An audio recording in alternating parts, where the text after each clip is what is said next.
Si Raul Manuel. Ingon siya, sir, ganito manghikayat si Bato de la Rosa ng red tagging at harassment daw sa mga kabataan na mapayapang mga kampanya. Nag-encourage daw kanya na, sir. What say mo ang komento nila? Yan ang problema sa kanila, no? Napakipokrito nilang tao, no? Ha? Red tagging. Ayaw talaga nilang aminin na konektado sila sa CPP, NPA, NDF.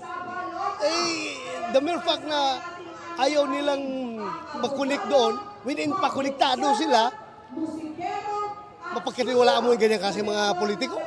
Mapagkatiwalaan mo yung ganyan kasi mga tao? Ha? Raul Manuel, laruhin mo. Sinabi na mismo nung kasamahan mo na former rebels na kasama ka, nagre-recruit ka ng kabataan. Bumisita pa kayo sa kampo ng NPA doon sa boundary ng Davao del Norte at ng Bukidnon. Ha? Tapos ngayon, ayaw mong ma-red tag. Ano palang ginagawa mo? Gusto mo blue tag, green tag, ano gusto mong tagging? What is CPP, NPA? That's red. Red. Yan, kayo ang klase mga politiko. Huwag na lang sabing politiko.